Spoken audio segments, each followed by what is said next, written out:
Today's special Sweep the Leg edition of the Bill Simmons podcast on the Ringer Podcast Network is brought to you by DAZN. The old way of watching sports is over. Stream over 100 fight nights a year without the pain of pay-per-view. Their next big fight, Johnny Lawrence versus Daniel LaRusso. No, actually, that's not on DAZN. Sorry. I'm so excited. I got confused. It's actually Canelo Alvarez versus Daniel Jacobs, champion versus champion fight live from Vegas. A can't miss. The story of this fight is pretty incredible. What a great comeback from Jacobs. Battled cancer, beat it. Now he's back fighting Alvarez. They're going to unify their middleweight belts. Chris Mannix is coming on next week to talk about this with us on the BS podcast. But until then, you have plenty of time to sign up for DAZN. Also, let's talk about Collection by Michael Strahan, available exclusively at JCPenney. Makes it easy to look good, feel your best, no matter the occasion. The collection includes suit separates, sport coats, dress shirts, neckwear, belts, accessories, basics, denim, luggage, shoes, big and tall, boy sizes too. Collection by Michael Strahan is available exclusively at JCPenney. Visit a store near you or go to jcp.com. We're also brought to you by theringer.com, the world's greatest website where we are all just knee deep. Game of Thrones, basketball playoffs. What's the other thing going on? The NFL draft. The NFL draft. What a week for us. Doing videos on the NFL draft. A really good one today that we put up on our YouTube channel. Roger Sherman introducing you to Kyler Murray and explaining why he should be the number one pick. But we have a whole bunch of great stuff going on. If you missed our Game of Thrones show, Talk the Thrones, you can check that out on Twitter as well. But we are up to a whole bunch of stuff. Check our website. Check the podcast network. I can't even keep track with all the good stuff we're giving you. Hey, speaking of good stuff, our podcast on Luminary launched today. We did a little spin-off pod, The Rewatchables 1999. It's on Luminary. You can check it out right now. Go to luminarypodcasts.com. You can download their app. It's free. You can listen to the episode, decide if you want to do a trial, go all in, whatever you want. It's up to you. You do your thing. But we're going to do basically 14 1999 movies plus a special episode. And, it's the 20th anniversary of 1999. Last year, we did a bunch of 1998 movies and we had fun with that. So we decided this time around, how could we do the rewatchables and also explain a little bit of what life was like in 1999. It is a special spin-off series. The first one is up, American Pie. Me, Chris Ryan, Sean Fennessy. Check it out. Just go to luminarypodcast.com. Do your thing. Check it out. Very cool app. Very excited to be a part of everything they are doing. Coming up, speaking of very excited, Michael Lewis and Ralph Macchio. This has to be the only podcast that would have Ralph Macchio and Michael Lewis on the same podcast. I'm very proud of myself. First, Pearl Jam.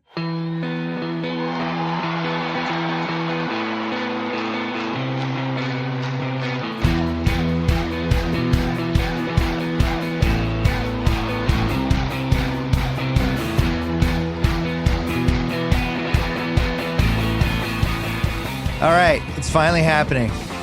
Ralph Macchio. We've circled each other forever, podcast-wise. Podcast 2019. It's finally here. I remember asking to get you when I had my old one at ESPN like 10 years ago. I don't know. Just kind of never happened. I don't know but now how it's that happening. didn't happen. Yes, because I've had more heat from your friends? Friends and fans of yours that say, how have you not done Simmons? It was supposed to happen last year. You were supposed to come in with Zabka, and then something happened, and then we postponed. It's fine. But now we're here. Now we're here. That's all that great. matters is today. Yeah, I supported the Cobra Kai franchise. I really liked that show. I was shocked by how good it was. It could have gone wrong in so many ways. I'm going to talk about it later. So let's go backwards. Okay. Let's go all the way back to The Outsiders. Mm-hmm. So that's your generation, basically, where The Outsiders becomes this iconic teen movie that has all these guys, right? And Diane Lane, who go on to. I love it, and Diane Lane. And Diane Lane. Well, there's just one girl, Cherry Vance. But everyone in that movie goes on to bigger and better things, basically. Could you feel that in the moment? Did you know that was like, oh, this is a movie where they'll be pointing back to him and being like, this is the launch of 7 careers, basically? Not, I would say probably not. I felt that we all felt we were in the coolest movie ever, directed by Francis Ford Coppola, and a book that I personally read when I was 12. And so it was the dream come true job, Yeah. I think at the time, probably Matt had a couple movies. Yeah, he had a little momentum. He had Over the Edge and My Bodyguard. My Bodyguard at was the big. time, and Cruise just had Taps with Timothy Hutton. He was a wild card in Sean Taps. Penn. Yeah, I he think was like a kinda lost it. psychopath. Yeah. He was like, "This is beautiful." Yeah. And Leif Garrett was probably the biggest star on the set at the time. Right, 70s. Yeah, it has 70s singer. music and Teen Idol and so I'm trying to think that did we know at the moment that like, oh, we're all going to go on and have our day in the sun, if you will. I'm not so sure I was feeling that as much as I was feeling this is going to be the greatest movie and the greatest hit and the biggest box office ever. Well, it's Coppola. Yeah, it's Coppola and it's S.E. Hinton and I still so it's still that movie to me holds a special place. One, it was a great part. Two, it was the first book I finished by myself in school. Right. It was a great part, even if your character died after a horrible that's the fire. whole thing, and he gets to say "Stay Gold." And says, I mean, sympathy. I still get to this day. I'll get 14-year-old kids would come up to me with the book, and I sign "Stay Gold," and they just melt. It's really sweet. You get Matt Dillon going through the street. He goes, I'm doing it for Johnny. No, not really. He has he'll at the time you talk to him, that's the one take he'll always say. I had other takes, and then Francis said go bigger, and that was the one. Oh, so he didn't like that take. He did. That's He's hilarious. not a fan of that take, which is the way it works, man. It becomes, I have a handful of those myself. I'm sure. What was your big break? Was it 8 Is Enough? 8 Is Enough was defined big, so that was a break. Certainly, first movie I ever did was a movie called Up the Academy, directed by Robert Downey Sr. And Jr. was 14 at the time.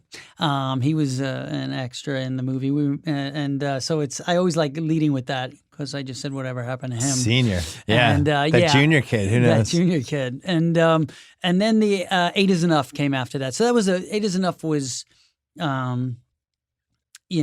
A break. That's when the teen magazine started. What was your character? I forget. Jeremy Andretti. You were kind of like adopted and brought into the fold, adopted, right? But it's like, okay, let's get a tough Scott Baio type into this show because the ratings are slipping. I didn't save it. 9 was too many. They studied the Scott Baio. I'm assuming. Advanced metrics. They're like, hey, something with this Baio. Way ahead of time. Yeah, if we could plug and play that, we could save the show. It won't have to move to Saturday at 8. 8 Is Enough was a weirdly important show in my childhood. Me it too. was kind of. So there was like the what was the Michael Landon show? Well, Little House on the Prairie. But there's like Walton's. I never was into that Little one. House, I was never into Walton's Little. 8 Is Enough was like my family. It was show. it was the edgy family show with Yeah, the it laugh was. tracks, and the daughters were good looking. I had crushes on like 3 of them. Exactly. It was a great place to work. And Dick Van Patten, he was America's dad at that point. But then that first year, the mom. Yes, died in real life. Diane Hyland. So then Betty they had, Buckley. Betty Buckley comes in like. Yeah. It was good. I liked that good. show. You're all over it, man. I was an only child in the 70s. I had nothing going on. So 3 channels. And no sports, no 24-hour sports television.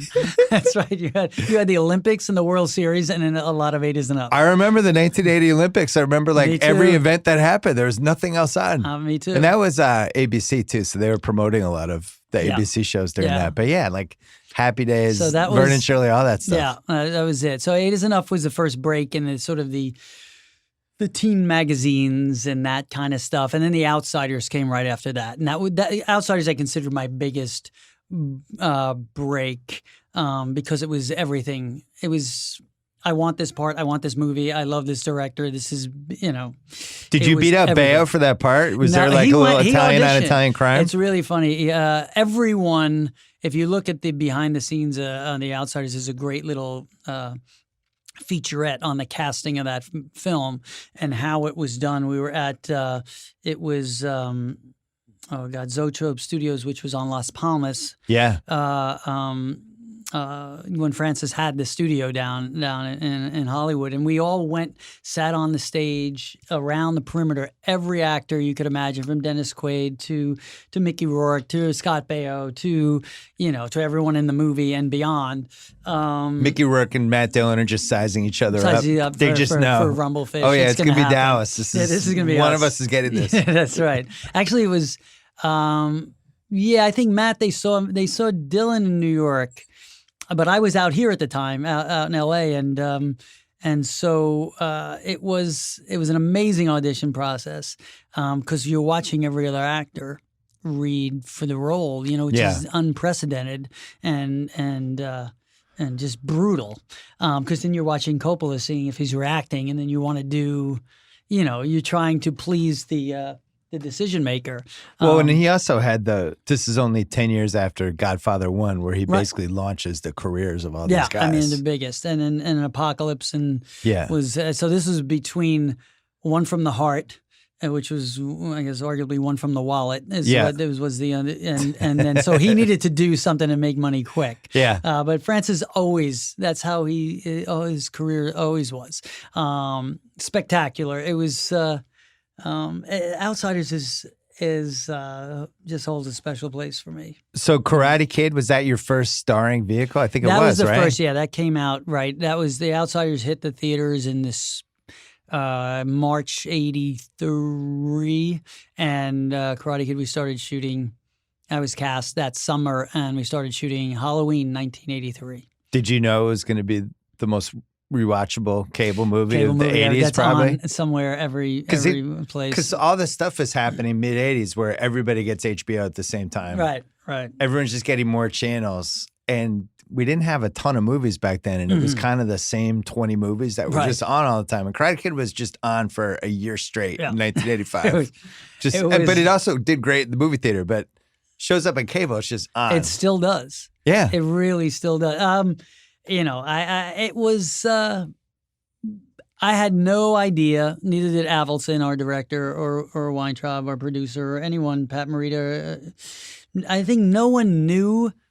First of all, you can't predict it would be this piece of pop culture and then spawn this series 35 years later that's a hit. I mean, that's anyone who said they knew that is lying. Right. Anyone who said they saw a chemistry between Pat Morita and myself would not be lying. Yeah. That was evident right away. Less evident to me. Do you think it was his experience with Scott Baio? Maybe could have been. Marinated him a little bit. It was a setup with Happy Days. Happy Days. Happy Days was the incubation period what became the success of the Karate Kid. This is all making sense now. That's great. That's a great. Did you ever say to him, who do you like more, me or Baio? Yeah, just be honest. I haven't put a couple drinks in. Never got the chance, and I will never get the chance. So, as you're filming it, you know it's going to be a big movie. No. As we're filming it, we know we have something special between those two characters. Because I just kept hearing that all the time. Yeah. And there was an ease of working with him. It was just, we're just the two right guys in the right part. There was a casting gimmick sense to it for me just growing up. Like, I was like, really? The guy from Happy Days? He's going to be the central lead of Karate Kid? Not that I had a voice or experience, but I was like, Arnold from Happy Days. Yeah, really? This thing is going to be a ham and cheese fest. It is going to be. And then the producer, Jerry Weintraub, said, like, there's no way I'm going to have that Catskills comic in my picture. Yeah. Which was the way Jerry Weintraub talked. That's how he ordered his dinner.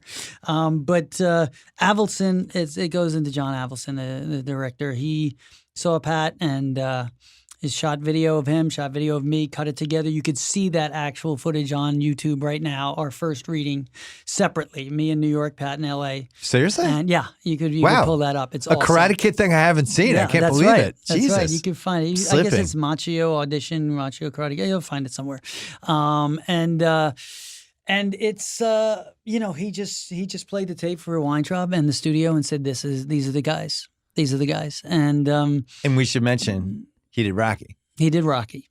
So he had some sports movie He had some cachet, sports to say movie the and knew least. nothing of boxing nor martial arts, but he knew how to tell the underdog story. That was another weird thing about this movie is I didn't know anything about mixed martial arts or karate either. I didn't even know what the rules were, understood it. But as I watched the movie 300 times over the next 35 years, I mean, there's some rule. They get, you can hit somebody in the face. That's a penalty, but then you kick him in the face for the final thing. No penalty. Right. Or you could elbow the guy's knee and not get disqualified. I always have to bring that up. Never really understood the rules. It's all, listen, there's you go through it, and many movies you go through, you start circling things that make no sense.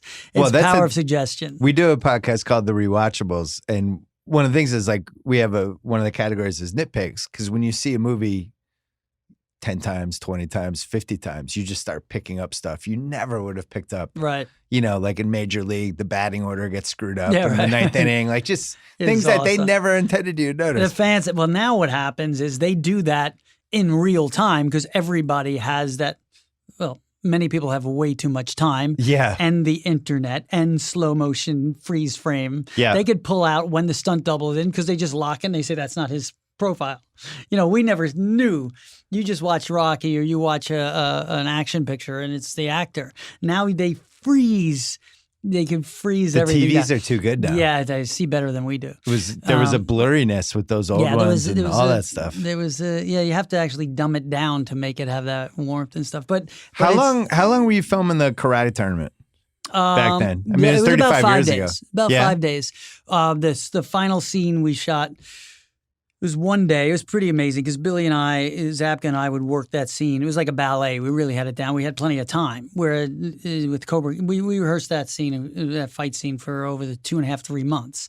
And Cobra Kai, they just like they put the camera up. Okay, somebody kick somebody. It's a lot tougher on the lower budget and more dangerous. But when we did that, it was 6 cameras.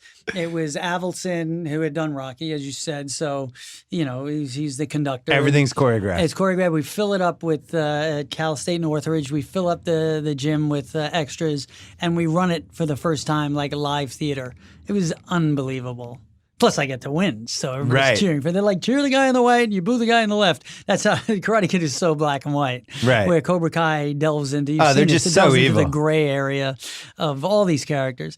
I always felt like I remember writing this like over 20 years ago. Cobra Kai and Duke, the similarities. Duke basketball, just like certain type of player / Cobra Kai student. It's interesting because you mentioned before, like when do we know? Like, do we know we're making a big hit movie at the time with Karate Kid? No, we did not. What I will say, and I've told this story before, but it's a good one. I was seeing a sneak preview May before it opened in June, the summer of '84, and it was at the Coronet Theater in New York on the Upper East Side. Back of the theater packed, and everybody was on following every move of this kid, and I played this kid, so it was this out-of-body experience to have, this room full in concert, sort of cheering, rooting, laughing, and I'd never experienced anything like that, and most people don't. And at the end of it, there's such, be it the payoff scene, show me wax on, wax off, when he realizes these chores amount to something, or the big fight at the end, which was literally like being at a fight. No question. Crowd and people jumping up. I don't even see that today. High-fiving, hugging. Yeah. And then on this pouring out onto the street, and everybody's doing the crane cake on 2nd Avenue. And Jerry Weintraub just leaned over to me and said, I think we're going to be doing a couple of these. And that was the first time that I was like, that's the moment that I said, okay, this is something else. I had heard it was testing well, quote unquote. Yeah. But that was a life-changing realization. What's happened over the past 30 years, the pop culture, the fact that the internet allows people to say, wait a second, justice for Johnny. He's not really the Karate Kid. He's the bully. He was just rolling a joint when he put the hose on him and splashed him with water, and he deserved to get his ass kicked. And now it starts this whole get him a body bag, catching flies with chopsticks becomes bigger than the movie. And I think that's what's lent itself to it, the Cobra Kai. First of all, Cobra Kai is well produced, well written, and across the board. And that you can't have any of it without that. But they've been, amped up and ready to embrace something like this. And when you deliver it well, which fortunately for us we have, that's why we have 60 million views of episode 1 and people, millions and millions for the trailer for season 2 about to drop. It's awesome. That was a weird time back then where people would cheer in the movie theater. Yeah. And I don't think, because I remember seeing Rocky 2 and people were fucking losing their minds. Like it was, I remember. Game 7. Yeah, I was there. And there was a couple things. Karate Kid was like that too, where it was filmed so well, it kind of was filmed like a game or a sporting event that you felt like you were a fan of. It's really well executed. Yeah. I still don't think there's any way he gets by Dutch. No. They in fact, he's armed they don't really show his anything. arsenal is one kick that really doesn't work. They don't show anything for that match. He gets 1 point off. It's like, winner! It's wait a second, Dutch. Yeah, whatever. I think that was the Dutch studio was saying this movie's over 2 hours. We got to get to the Let's chop some stuff. Cut it. So what happened in your life after it came out? Less going to a mall on a Saturday. Yeah. That was, but I was busy, super busy at the time, which I can't say 10 years later was that case, but I was, the second one was being teed right up. I went and I did a movie called Teachers right away. I like Teachers. Nick Nolte. With Nick Nolte, Judd Hirsch, and Joe Beth Williams, and Morgan Freeman. No sign of that on cable now. No, that some movies are just gone. I know Crossroads doesn't get a lot of time either. That was right after. You're right. So I did those 2 in a row before part 2, and then I was on Broadway with De Niro in a play called Cuba and His Teddy Bear. Wow. And Burt Young and De Niro and I were, that was about 10 months' time between the Public Theater downtown and then the Longacre Theater. Had Crossroads in the movie, Karate Kid 2, the Mets in '86. So I was busy. Oh, thanks for bringing that up. Oh, come on. I got to do it. Well, listen. God. And listen, you've had some success since. We've had an okay century. Yes. You've had an okay new century. Very good. Yes, this millennium you're doing fine. The 21st century has been going great. Right. 20th century not as great. Not as good. But listen, it made you the wine taste sweeter. So you had all this stuff going, and then you have and you just come off this Islanders 4 straight cups. 4 straight and cups. And then Mets in '86. World Series wow. in '86. And what's your other team? The Jets. The Jets, which has been a lot longer. That's been tougher. A lot tougher. Well, now you have with the Mets and Jets, you have basically nobody under the age of 38 remembers a Mets World Series. Yeah, I know. And then you have nobody under the age of, I don't know, 50. Yeah, right. It's like me. 55. The guy born the year after me has no idea.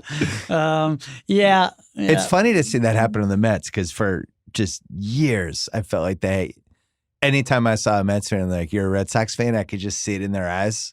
Like, right. Oh, yeah. But I was at every one of those games. I was right on the first base side. My wife and I. You went to Game 6? I went to all of them. Listen, I had a show on Broadway and a hit movie. I could get tickets. Like, I'm going.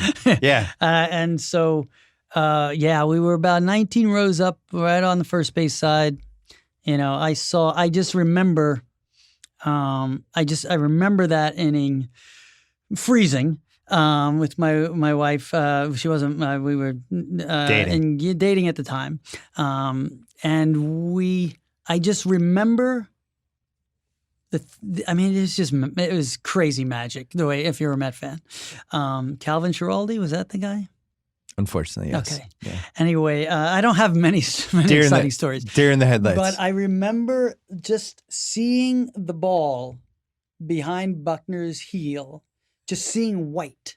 Yeah. And the 3 guys in front of me, which were all like 6'5", big. That's all I remember from that. Like, I just remember that chopper down the first base and just chaos. I'm proud of you that you didn't leave.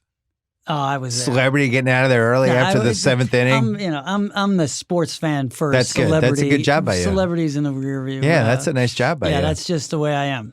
And then you went to 7. I went rain to 7. delay. Rain delay. There were rain 6. delays all the time. Yeah. And don't forget the Houston series. That game 6 down in Houston. Mets down 3-0. It's kind of the lost great game of that decade because everybody remembers the next series. Amazing game. Yeah. I was watching on a 13-inch television. Yeah. Just like was that 16 innings? 16 innings.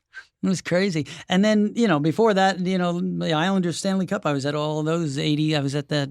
I love that stuff. We did a 30 for 30 about the Islanders. The one the Connolly about did? John's, yeah. The crazy owner who bought the team and he didn't have any money. Crazy. But we tried to one of my big notes when we were doing the notes process was we need a little more of how freaking incredible the 4 straight cups were. They were amazing. I mean, that was the pre-Oilers dynasty. Yeah, exactly what it was. I mean, they handed it off. And the, sports, the NHL, I think, I mean, I was curious for your opinion. Now I'm spinning it back to you. I think the NHL does a good job. This is why I get a little frustrated with basketball, because there's a handful of teams. Yes. And we're seeing it the this NHL round. Does a decent job right now. Anyway, you have Tampa Bay Lightning are gone.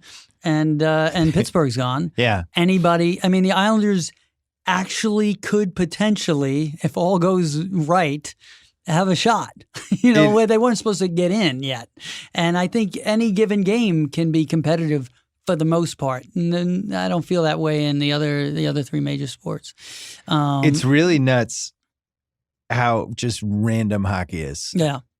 Yeah. Guys go, we got, even though I'm from Boston, we got Kings season tickets for 3 years. Boston, Toronto, it's a good Game 7 Boston, coming up tomorrow night. Oh, yeah. Yeah, but people will hear this tonight. But watching that Kings Stanley Cup run, just going to the games, I'll take my daughter.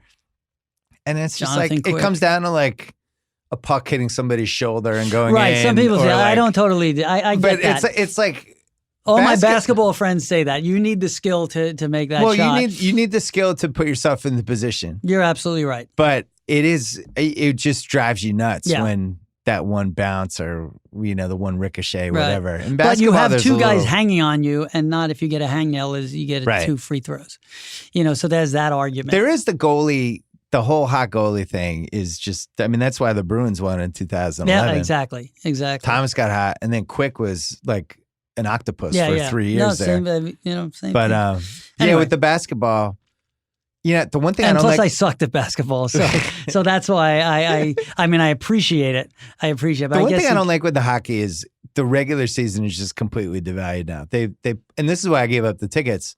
It just doesn't matter. Like the Lightning had one of the best regular seasons of all time. And they got swept in the first round. But it is still 4 out of 7. So it's not like it's a 1-game baseball playoff. No, I would tweak it though. Yeah. I would say if you were the 1 seed, you get 5 of the 7 games at home. Like there should be some advantage. That might be something. But maybe even that would have mattered. Maybe it wouldn't have even mattered for the Lightning. No. But let's take a quick break to talk about ZipRecruiter. Having high sports IQ, very, very important. This is one of the reasons I think the Rockets are going to win the NBA title, regardless of how James Harden looked in those Utah games. James Harden's sports IQ, the team's sports IQ, it's just super important. I think they're the smartest team. They know who they are. That's why I think they're going to win the title. Hey, when it comes to hiring, you don't need a high hiring IQ. You just need ZipRecruiter. Their powerful technology scans thousands of resumes to find people with the right experience for your job. But the tech doesn't stop there. It even learns what kind of candidates you like and invites more to apply. And it's so effective. 4 out of 5 employers who post on ZipRecruiter get a quality candidate through the site within the first day. My listeners can try it for free. Go to ZipRecruiter.com/BS. ZipRecruiter is the smartest way to hire. Back to Ralph Macchio. So, Karate Kid 2, Japan? Okinawa, but Hawaii. We shot it. I didn't know this. Yeah, this is great. Hawaii. I'm a little disappointed you didn't know that. I probably did know that and just forgot. You just want to block old. it out of your head. There's no way Miyagi doesn't live in Okinawa. That was a big fight scene. Yeah. This time that for points for life. For life. Good one. I love the fans. It's so funny because the guys who write Cobra Kai are like you. Yeah. And that's why I said they this grew is up the on time. all the lines. They know, and they know way more than I do. They do. They really, I mean, they lived it, breathed it. Karate Kid 3 got that went off the rails. It's a bad movie. Yeah. Did you know that when you were filming it? Yes. A lot of stuff didn't add up. Nothing adds up. Nothing adds up. He learned nothing of all the teachings. It was a money grab. It was a money grab. I mean, it was, I think their intentions were not just for that. Yeah. Because Avildsen came in, I mean, it was the same team. Yeah. There were script problems. There were a lot of things why, and it's funny because some of the guys who write Cobra Kai showed 2 of them. They just love, and they love doing this to me. In season 2, there's a whole there's a bunch of callbacks to Kid 3? Yeah, to what I call my God. what I call the second sequel. I dare not speak its name. No, it's not that bad. See, listen, I have a beach house to show for it, but that's a win. But it is a win. But I like Kid 3. Kid 3 is unintentionally very funny. Yeah, but that's what it is. It's campy, it's cartoony, it's all the those relationship things. between him and Miyagi goes. It's a little too close at this point. It's ridiculous. It's maybe yeah, right. Maybe scale back a little with your 70-year-old friend. Yeah, that's right. Right. Like you don't have to go shopping for flowers. When you get on a first date, maybe don't bring the first date over. Yeah, right. To open up the Miyagi's this little is my 7-year-old friend. That's right. I'm with you, man. But there are references, and these guys love it. John, Josh, and Hayden, our creators, they love that. I'm glad you cashed in on it. Yeah, well, I mean, somewhat. Times of at that point, it was pretty good. One of the reasons I love the Cobra Kai show, and I was so impressed by it, was I could tell it was written by people that love the original movies and want to keep the spirit of it. But when we see these remakes, and even when they remade The Karate Kid with Jaden Smith, and it was like the same plot, modernized but not really an attachment to the old movie. I thought, and I said this last year on this podcast, I thought it was kind of groundbreaking how they reinvented it, but using the old characters and advancing this new version of the story while also like kind of adding stuff to the story I already knew in my head. And I'd never seen a show do that before. It's switching perspectives and the prism on a story that you really know. Smart. And it's always, and no matter what angle you're looking at, say something that happened in the Karate Kid, a story point, the perspective of it changes, the angle, and so you're hearing a story but from a different point of view. It's very, I guess that's, I don't know if it's really sliding doors, but it's that, it has a totally different perspective. And on top of that, then you bring in the younger generation and how it affects them in the younger storylines, and they could take that. It's how the girl who plays my daughter, how she remembers what her dad told her. Yeah. Or one of my favorite little lines in the first season is when I'm talking to Randy Heller, who plays my mom. She came back in season 1, and she's talking about all those Cobra Kai bullies. I remember when they pushed you down that hill, and then the kid who plays my son says, "Hill? I thought it was a cliff." It's like as if I tell my family that I was pushed down a cliff. Exaggerated story. And I'm like, enough out of you. Right. And so you could do that. And on top of that is the ability to go back to Sony or Columbia Pictures salt mines and literally get the 35 millimeter footage of camera angles that were not used in the movie. And they use them in the show. So Smart. They digitize them. So when you see Johnny Lawrence get that crane kick in his face, which was always a big, low, wide, heroic shot of LaRusso winning the end of the match, now you have 3 different camera angles that were never cut into the film that were shot back in 1983 that are now woven into Cobra Kai. And then there are scenes that in future episodes that were scenes that were shot that were never in the movie that we are looking at story points where then we could go flash back to that and see us from 1983. That's fun. Scene. So there's also so much, the key to the idea was flipping it and making Daniel kind of a dick. Yeah, letting him get and successful. Johnny Lawrence, like, wait, I feel bad for Johnny Lawrence. Right, this is like the Christian Leitner of sports movies. Exactly. Now I'm supposed to have feelings for him. Yeah, it's fun. But it worked. It works, and it works because you see them both with good intentions to right their wrongs or find their balance. And with LaRusso, season 2 is very much about opening up Miyagi-Do and passing on the wisdom of his mentor and showing a better way to all the or is it a better way? Well, it is it a better way? Well, it is if he can get his cars waxed and his deck sanded. I mean, he can little child labor. I mean, what's wrong with that? Also, this show worked because Zabka was really good at it. I was surprised. It's great. He because if he wasn't good, I don't know if it works. No, if he's not good in it, we're not doing it. We're not doing more of it. And in Marty Cove in season 2 is great.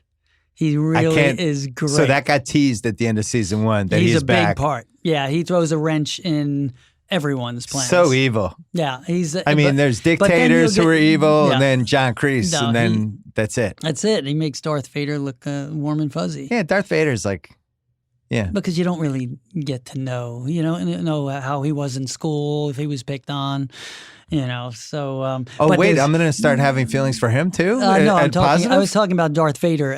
But what about John Kreese? You learn stuff about him. I'm never going to like John Kreese. No, you don't need to. You don't need to like. You got to keep. I mean, there's certain villains that you love to hate. Yeah. And I'll still. This show is by design, was about coming in from the door of Johnny Lawrence and explaining what happens to a bully, why are they like that, the human side of it. So, I think that they're having him seek redemption and us feel for him is part of but it's also awesome when he's a dick, know, so we don't want, I'll have those meetings with the guys. I'm saying, you know what? I don't want the Johnny Lawrence teddy bear. I still want him to be a dick that is trying to right his wrongs, and so there's always a balance of that. And the same thing with LaRusso. It's a tough balance in this show because he had a human Yoda. I'm staying in the Star Wars thing. But he had this human Yoda that he no longer has. So he's lost that. He's got that void in his life. Now martial arts for LaRusso, refinding balance is important going forward. But he still has that East Coast kind of skins his knees. Yeah. He's got that knee-jerk temper reaction. They love it. The writers love it. They love it. The more LaRusso gets to be the LaRusso that's like, this school sucks. It sucks. The more they love. I'm like, but what about a little soccer? What about some over 50s, over 45 soccer or whatever? Okay, that's season 3. Knock wood. I'll bring that in. It was a big what if. What happened that year? What happened? Like, why didn't he go into... No, when he got kicked off the team, like he... he a little messy like on the field in practice. He was. My soccer experience was getting the juggling down to look good and not have any finish. Juggling trainers. Juggling, and he could not get around. By the way, defense. you mentioned Randy Heller. One of my favorite movies ever, Fast Break. Yeah, She's Gabe Kaplan's wife. That's right. And she was also in The White Shadow. That's my favorite TV show ever. And you got Swayze staring. She's the best. She's. When my last podcast ever, she's going to be the big guest. She'll be iconic roles. I can make that call. I could get to her. What happened? What happened after the 3? You always had a really good sense of humor about Karate Kid. You were in a bunch of movies. Like it wasn't like it was the one thing you did. Even like when you went on Entourage, like you always had a sense of humor about the whole thing. Was it hard to keep that? Where people just say, "Hey, Daniel-san, crane kick." That's all the time. And now we're in a heightened level with the success of this show. But it's, I would say about 15 years ago, it certainly was. I went through the enough already phase. Yeah. My cousin Vinny was a nice thing in the early 90s. That having that film, but it was, things got a little dry. The lean years, as I call them, and so that was at the point that you're trying to find other roles to balance. Is that balance word? Balance other things in your career. But I mean, at that point for me, my wife and I, we had our kids, we had them at 90, 92, 95. So a lot of it that's where my focus was. So when I look back at it, it wasn't necessarily by design, but when I wasn't working as much, I had that time, to be the dad. And you're in California at that point? New York. I was only in California 2 years, 80 and 81. It was 8 is enough up into auditioning for The Outsiders. Once I got The Outsiders back to New York in the 86 World Series. So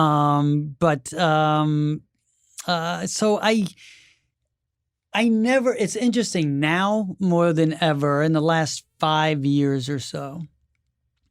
See, I guess when How I Met Your Mother did the whole thing about the Barney Stinson's theory that the real Karate Kid is Johnny Lawrence and is not this nerdy greaseball Italian kid from Jersey who stole his life. I guess in the last 5 to 7 years, and when I see guys our age, your age, I won't put you in my category, that have kids, 11-year-old kids or whatever, that are introduced to the movie. And what it means to them, and seeing dads and sons and mothers and daughters with The Outsiders or whatever, that all of a sudden to me, wisdom, I'd like to believe it's wisdom that says to me, this is a gift that I've been fortunate enough to play a few roles that have been inspirational or positive in a world that isn't always inspirational or positive. And I could shed that kind of, without sounding lame, joy to To people, that's something I embrace. And to say, okay, I'm going to do Simmons today, but we're not talking about Karate Kid, is just the stupidest thing in the world. Well, it's interesting. The streaming generation now, not a lot of movies from the 80s hold up for somebody like my 11-year-old son or my 14-year-old daughter. There's a timelessness to a couple of them, and I think Karate Kid's one of them. Yeah, I agree. But Teen Wolf is weirdly translated, and I think that's why MTV ended up doing the Teen Wolf TV show, because for something about that movie, it's kind of timeless.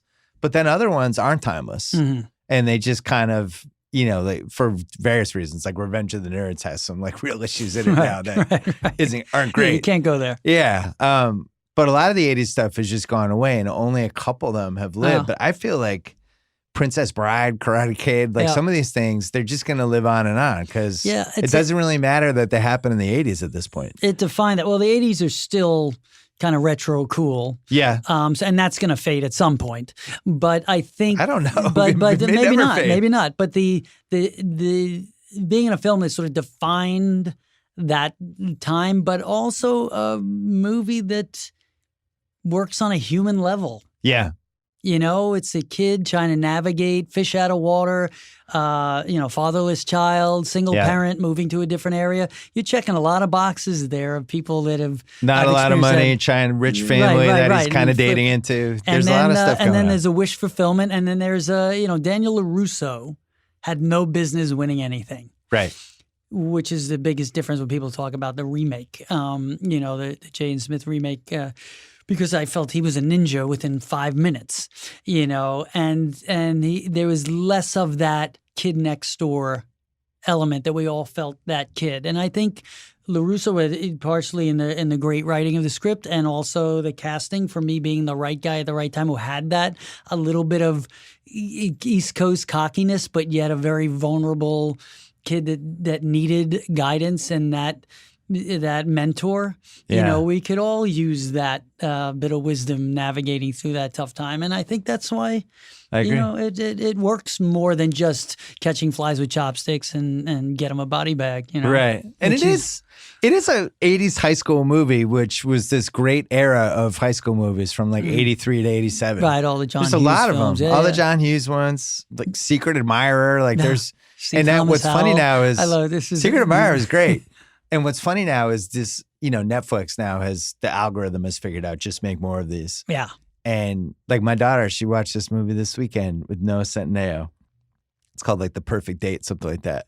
And it steals from like 5 different movies where it's like this guy, he's making money, being this one-man dating service, but now he's not seeing the world the right way, and he needs a comeuppance. And I'm like, oh man, they stole from this, that. This is totally from Secret Admirer. And but she has no idea. She's just like, oh, I like Noah Centineo. It's another generation, but it's nice when you could connect the two. Nice when you, like you say, we're watching Cobra Kai with your kid, or that's happening a lot. I'm getting a lot. Well, and the other thing is for YouTube Red, which it's not even called YouTube Red anymore. Now it's premium. But this was by far their biggest hit. Yeah. By far. Yeah, listen, it was initially... This was like a giant hit. That was our warm-up pitch before we got, down here over to Netflix and Amazon, Hulu and all. And we had multiple bids on the show. It says YouTube, Suzanne Daniels, I credit her, who was, a veteran in television at MTV and I'm blanking, I think WB But she said, you're going to have multiple buyers, and I'm going to tell you why you have to be here. And she proceeded to pitch to us why we shouldn't go anyplace else. And at the end of the day, what they had to do is basically say sight unseen, not a scripted word. They just bought it in the room and said, make 10 of them, where everyone else wanted to see a script, wanted to say maybe just 6 of them. So they had to play that hand, otherwise they wouldn't have gotten the show. And what's great about it is they really are behind the show, have used their engine to promote and get it out there. It's different than what I grew up with. I'm like, some commercials, but you know what? People are watching it's computers and phones. And also that's how they the get their information. YouTube culture of they watch it, I'll watch one more, and now you're 4 in. Yeah, that's and it just kind of goes to the next one immediately. So it reaches. I mean, honestly, who has more eyeballs than YouTube? Nothing. And so it's about driving that. And then so especially with like under 17. Yeah. Yeah. Like my son doesn't watch cable, doesn't watch satellite. He goes to YouTube, he goes to Netflix, he goes to Hulu. Yep. And those are the three. And he goes to YouTube first. Yeah. And he goes on dives. And that's what everybody does. They just like click on this. Oh, what's that next video on the right corner? And they do that. They do that with, if you're clicking on something 80s music or martial arts or boxing or sports, it will drive you to the show. They have those algorithms, that send you there, and then so it's the Wild West. I'm still trying to understand it all. But you guys stood out, and I think it's important that, especially when somebody's trying to create like a new version of whatever they're doing, and they have that one thing that worked. Now they're moving the resources beyond it. You must have had a higher budget for season 2. Not necessarily for season 2, but season 3 that we're talking about, which is not locked yet. But Japan? Actually, Japan this time. Let's go to Okinawa. I'm thinking it happened here. Let's do it. And forget about Hawaii. Let's go to Okinawa. You know what? Let's go to Hawaii too. Let's do Japan. Let's do all of it. Let's just So you think there will be a season 3? Where it's all in talks. It's not My son's official. only question for you was, ask him if there's going to be a season 3. I think the fans will revolt if they don't get to see it. The way season 2 ends, you have to have a season 3. You need a season 3. And potentially, you could take it somewhere else too if they didn't want to do a season 3, right? Maybe? Possibly? It's always possible. Yeah. But I have a feeling, I have it on good information that it's looking very, very real. It's just not official, so I can't say. Fair. Do we get Allie in season 2 or no? That's the same thing. Well, could be a surprise. Possible, but who knows? Wow, really? I don't know. Here's the thing. The beauty of anyone who existed in the Karate Kid universe, including the Hilary Swank movie, Karate Kid Part 4, Next Karate Kid, they all existed in this world. Like the Jackie Chan, Jaden Smith, that didn't exist. That's another, that didn't exist in the Karate We don't Kid acknowledge that one. But I'm not even saying that. I'm just saying it doesn't work. I'm just saying the Simmons house. Gotcha. It happened. It's fine. Happened. We just don't talk about it. I don't judge. Just move on. It just kind of happened. So any of those characters are canon to be used if they work organically into the story. And there's some real great Easter eggs in season 2. And we're discussing others going forward. Our goal is to keep this thing going as long as the stories are fresh and original and the fans come to the party. And so far, so good. 10 episodes. YouTube Premium. Cobra Kai. First episode's free to everyone all over the world. April 24th. Good luck. Thanks, man. I'm really excited. I'm glad this is back. Congrats on this. Thanks, it's really man. good. Thanks I'm so so much. psyched that I can watch this with my son. It's just hilarious. It's great. It's the best part. All right. Thanks for coming on. Thanks, buddy. All right, we're going to talk to Michael Lewis in 1 second. Let's talk about State Farm. State Farm agents know that in life, anything can happen. You might buy your dream car on impulse, or come home to a broken-in apartment, or maybe you say yes to a proposal from your significant other and start a growing family, or you find yourself in a fender bender when you least expect it. Whatever happens, when it comes to home and auto insurance, State Farm is here to help. Between the ups, the downs, and everything in between, your very own agent will always be there for you when you need them. And with over 19,000 agents in neighborhoods across the U.S., there could be one just around the corner. So contact an agent today, because no matter what neighborhood you're from or whatever stage of life you're in, State Farm agents are here to help life go right. Talk to an agent today. 1-800-STATE-FARM. Stay tuned until the end of the show to hear us chat with a State Farm agent firsthand. Once again, State Farm, here to help life go right. And since we're here, don't forget about a couple ringer things. Our Luminary little special spin-off series, The Rewatchables 1999, launched today. Go to luminarypodcast.com to check that out. Don't forget about Binge Mode, the best Game of Thrones recap on the earth. There's a million recaps. This is really the only one that matters. Goes up late Wednesday night. Mallory Rubin, Jason Concepcion. A really, really fun episode. Russola and I actually broke it down on Sunday night. We did the dummies version. This is the smart version. So check that out. Huge episode coming up. It looks like it's going to be like an hour and a half, something like that. So you got to be ready. Listen to Binge Mode. All right, Michael Lewis is coming up. We taped this 2 weeks ago. It was supposed to run 2 weeks ago.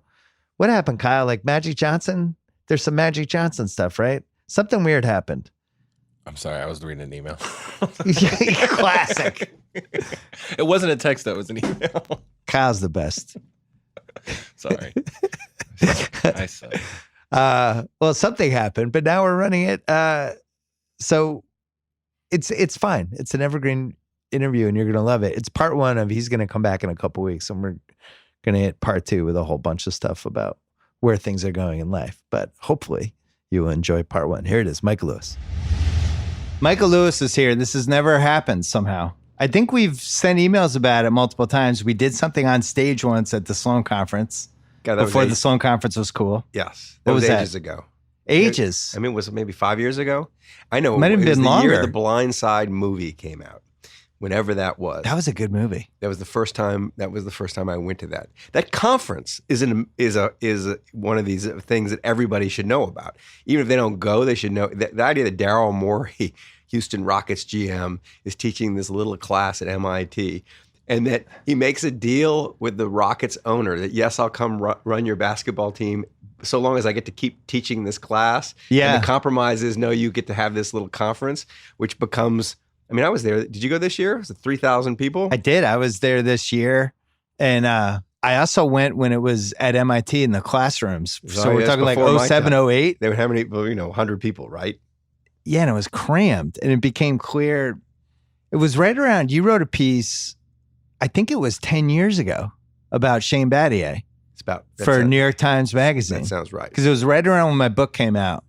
And I was doing this book tour about my book, and some people are asking me about stats and when is Moneyball going to drift into the NBA? And I was always like, it will and it won't. Like, there's ways to do it, but it's still what makes basketball so great is somebody like Battier. Yeah. That the stats say he's not that good, and yet when he plays, he is good. And there's some way to figure that out math-wise, but also you can't figure it out because there's still something about how five guys connect that you can only go so far with stats. But that was like the first big piece anybody had written about this. So this is it's really true that baseball was the ideal place. Baseball, or like golf, the ideal place for the stats revolution to start, because it's like an individual sport masquerading as a team sport, and you can isolate credit and blame so easily on a baseball And you don't need field. your teammates really at all.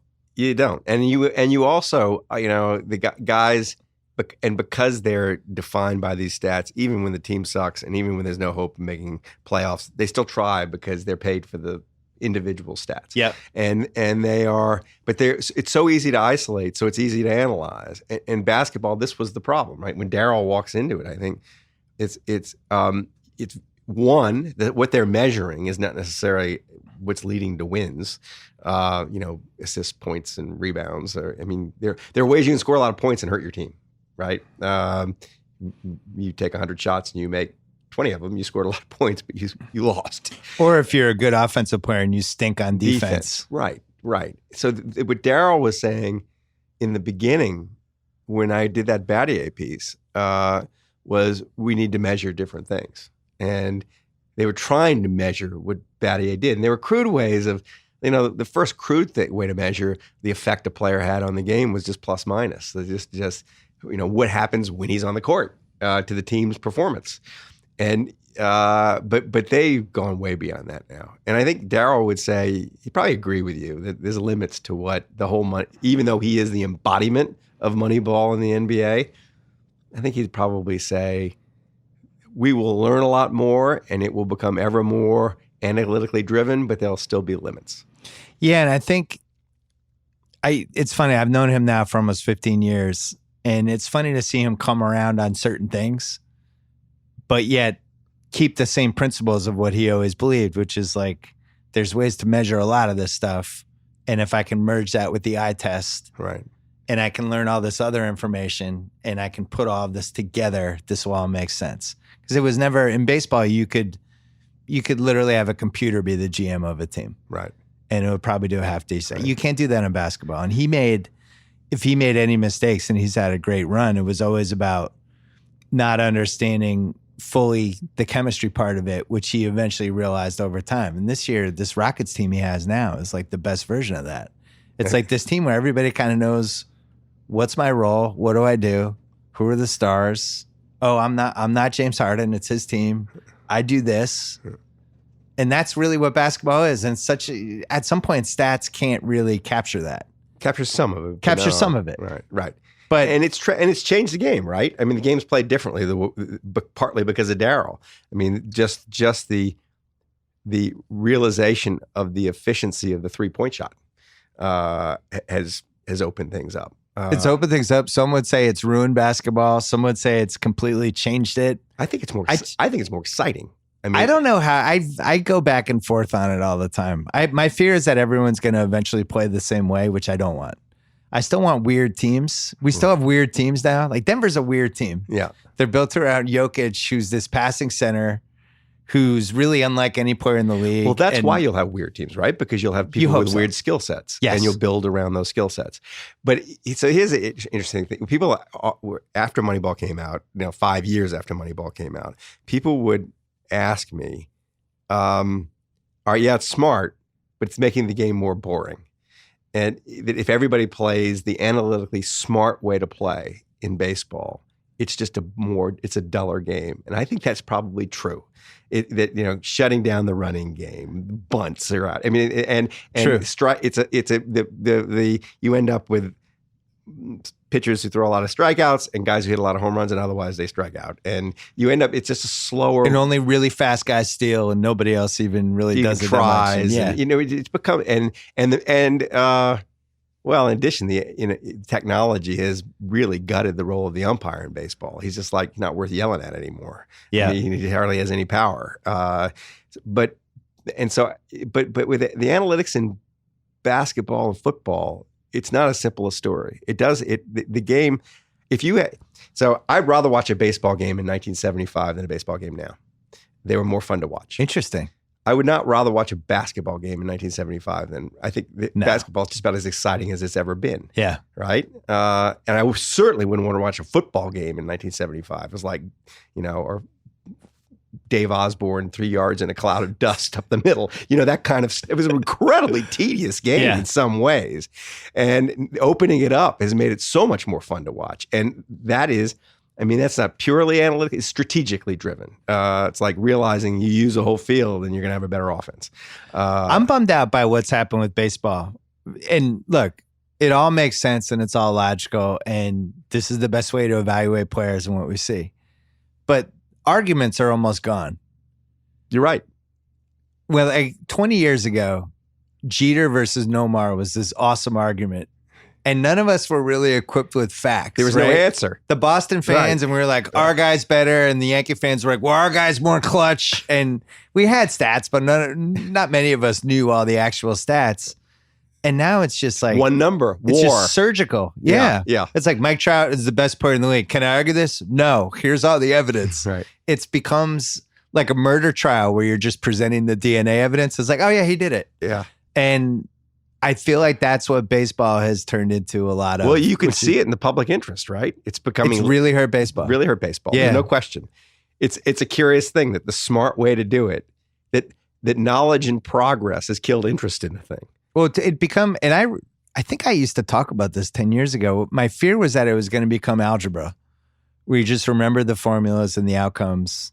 And then instead of an argument, you would just list the outcomes. And where the audience is so much more sophisticated now, which is a good thing. But the bad thing is there's no give and take, which is why I still love basketball, because like right now we have Harden versus Giannis. Right.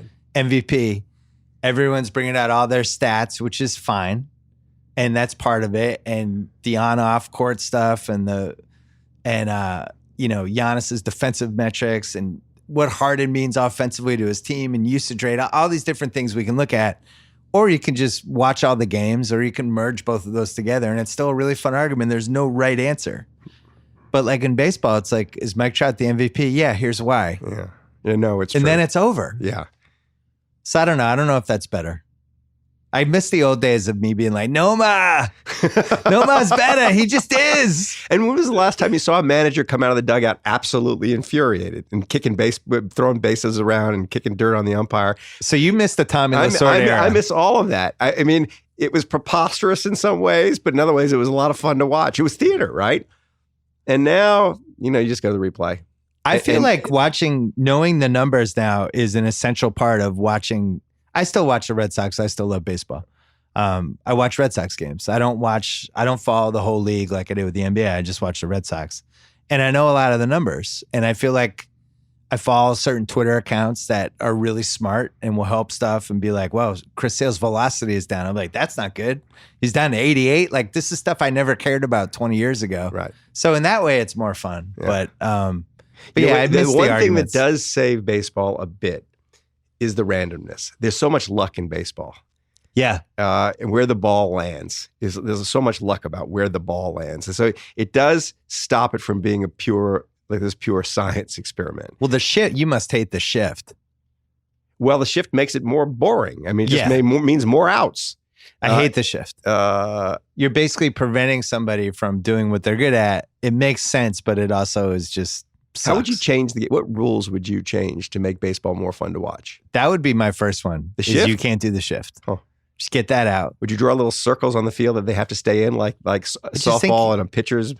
I just think it would have to be at least 3 guys on each side of the field. So it'd be like an illegal defense. Yeah, exactly. Right. I am a big. People hate this one. People get really mad at me for this one, but I am a big fan of the line that nobody could take a lead pass, so we never have pickoff throws again. I'm good with never seeing another pickoff throw in my life. So it's like you can take a lead up to 7 feet. Right. And that's it. There's the line. You can't go by it until the ball's released. Or if you go by it, you got to keep going or whatever it is. But there's no like dancing, getting further and further off the bag. Like, just get rid of that. How you feel about moving the pitcher's mound back? I'm against that. I would rather get rid of the specialty relievers, which they're doing next year. Huh. You have to pitch to 3 batters. You've seen that one? Yeah. That one's cool. They got to figure out why all these pitchers are just getting hurt now constantly. If I had to guess, it's because of their childhoods.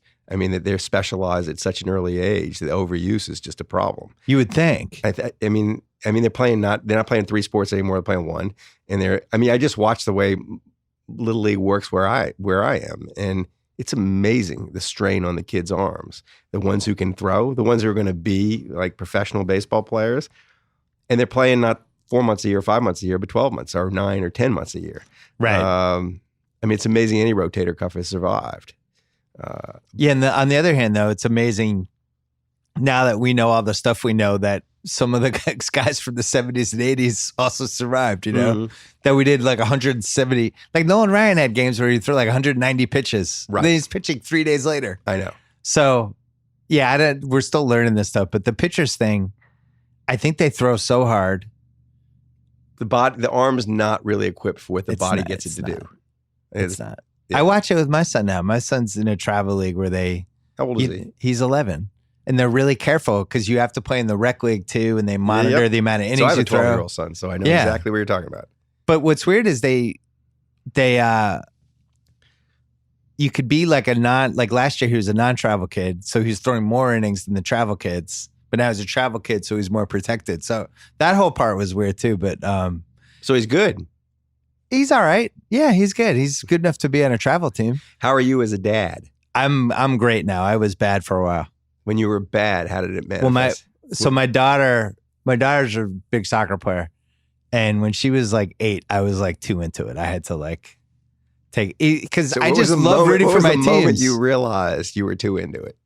I'm asking for a reason because I went through this too. Oh, is this a? Just like I had a streak. I didn't ever express it. I wasn't stupid enough to like yell at umpires or yell at coaches or even ask like why they weren't, in the right. I didn't get involved in any way that way. Although I did coach them all in the rec league. Yeah. But I do notice there's like a brain chemical thing when I'm watching my kids play sports. Yeah. It's unlike any other sensation I experience. Well, because it's like all of your favorite teams combined into one human being. That's exactly. It's the Saints. Nuts. It's the A's. This is exactly right. But this is why like the Trailblazers fans are crazy. Like they're like sports parents. They only have the one team. The Utah Jazz, they only have one team. So all of their teams are in this one team. Yeah, So what was your one moment? I didn't have one moment. I've had the way I reacted to it, the way I couldn't do anything about the brain chemistry. I still want to go. I wanted to see my kids play. I love watching them play. They're great. It's terrific. But I don't want them to see my facial expressions or even hear what I'm muttering. So I make sure I remove myself like far enough. So I never watch the game from the stands. And I usually just pace in the outfield. Really? Absolutely. For the softball games. For the basketball games, it's harder because you're trapped in the gym. Yeah. But I like trying to find a corner of the gym where nobody's noticing me. I hide. I can't. What I can't do is sit down with you and have a decent conversation. While your kid's playing? Can't do it. Simply can't do it. I can't do it either. You know that feeling? It's a very odd feeling. There's almost nothing else in my life I do where I couldn't hold a decent conversation while I'm doing it. Watching my kids play I totally sports sympathize. is just about it. So I understand. So I'm completely sympathetic to like when it goes off the rails. I know where that's coming from. It's such a powerful thing. I shouldn't feel. I mean, my kids aren't going to be professional athletes. Yeah, they're going to get to go to college even if they can't play sports. I don't have any kind of like financial investment in this. Hey, it's you're competitive, though. Yeah, that's true, but it doesn't. When I think about it in the calmness of my study afterwards, I think you're an insane person. Right. To feel the way you felt while you were out there. But all the parents feel that way, and they manifest it in different ways. You know, the smart ones learn how to like hide it or go hide themselves. My daughter was at National Cup a couple weeks ago, and her first game got delayed for like 25 minutes because 2 games earlier, parents on both sides of whatever, they ended up getting this huge brawl. And it delayed everything. And I was like, this is insane. Yeah, it is. So I can remember when my oldest is now a freshman in college, but when she was playing travel softball when she was 10, when I was just starting, we were just into this travel is getting serious. And I was just starting to have the brain chemistry thing go on. And we were playing in Tahoe at a tournament. And it was this beautiful field with essentially a forest behind the center field fence. And so I just thought, I'm just going to go stand in the forest so nobody can see me because I'm going so crazy. And I got out there and there were 2 other dads who were already there. They're like, this is where you come. You just can't take it. Yeah. Like hiding behind a redwood tree so nobody can see you yelling. It's like going to AA or something. No, like, hey, you. There really should be a version of AA for parents of kids. Yeah, my daughter, she was always a really good athlete. And when she was like 8, it was the first time she played travel soccer because that's the first year you really do it. And I was just too into it. And I remember she missed a penalty kick in a game. And I was just so mad about it after because she rushed her routine. And then on the way home, we were just like arguing. And then I somehow randomly read I was like, am I doing this wrong? And I read some stuff online, and one of the recurring themes over and over again was like, your kids should never dread the car ride home if they don't play well. Yep. They don't want to talk about the game right after. Another sign is like, is your kid looking at you during the game, constantly seeking you out to see if you approve or disapprove what's going on? And I'm like, oh, I'm hitting all these checkpoints. This is bad. I need to fix this. And I fixed it. And recently my daughter was talking about another parent on a team who was a little overboard. And she was like, that was like you 4 years ago before you became a good sports parent. So she completely figured it out. Yeah. And she's only 13, but she knows that whatever I was doing was wrong. And now I do it okay, I guess. Yeah. But yeah, it's tough. It's really means, I don't know what, like you said, there's a brain chemistry part of it that I don't even know how to explain. Because it's like all your favorite teams in one person. You're also related to the person. There's also the dream of maybe someday this could lead to something great. I don't know what's going on, but it makes people nuts. It makes people nuts in ways. I mean, I don't know about you, but I don't feel anything like that when I'm watching the Warriors or the Rockets or the Saints or the A's or one of these teams I for or love. I'm there up to a point, but yeah, and they lose, and I get over it. I'm most excited when my daughter's team does well, but I will say when the Pats came back against Atlanta, it did kind of feel like the Pats are another one of my kids. Is that right? Well, that's why Kyle was there. So that's why you Kyle's do. not That's here now. why you do what you do. Yeah, I still. And I don't. It's still the kids thing trumps all though. I would imagine, like a friend of mine had 2 sons on this team in Scituate that won the state title, And they were so into it, and the whole town's going. Like, when something like that happens, I don't know how that could compete with like guys wearing some jersey that you rooted for, you know? Right. So it's surprising to me that given that any given weekend, millions of American parents are out there obsessing about this, whatever the sport is. There are little subcultures in every sport. In softball, I mean, it's huge, but there's no one in my social circle outside of softball who I would intersect with. Like, they don't understand why I'm off in Modesto, California, or spending 25 nights of last summer in a hotel in Irvine, California, with this travel ball team. Or, by the way, Irvine, great location for sports. They have the giant outdoor mall there. They have the giant outdoor mall. I always judge my locations by like, oh, we can do this between games. You can basically walk from the airport to your hotel. Yeah, it's great. And there's a lot of fields. Lots of fields. But it's surprising to me nothing really good's been either written or there's no TV shows, that there's not this world has not been described. It's been left alone for some reason. People have tried and failed. There's been some bad ones over, and it's hard because ultimately you need really good kid actors and all this stuff. But I think what's interesting about like my daughter's been on the same team for a while now, and we just get to know all the parents, and the parents are just totally different, have different jobs, and they're people that probably wouldn't ever hang out other than this thing. Yeah. And it's just kind of cool because the other part is you're just watching these kids grow up, and they go from, the difference between age 8 and age 13 is significant. Yeah. We have kids, my daughter's 5'8" now. Like, people knew her when she was 8, they look like women now. And all of it is just jarring. Yeah. That to watch it like unfold that fast. It's got to be hard being Bill Simmons' kid playing a sport. No, it's fine. That doesn't enter into it? I don't think so. I'm not famous enough. I would think it would be harder to be like LeBron James's kid. Well, yes. Especially if you have his last name. And you play his sport. We had my daughter's basketball team was playing the school that LeBron's kids go to. In the game before her game, LeBron's younger kid was in the 6th grade game. And the whole gym was packed. And LeBron was there, and I was like, wow, this kid's 11. This is intense. Yeah. And he was good, but it's just like a weird thing.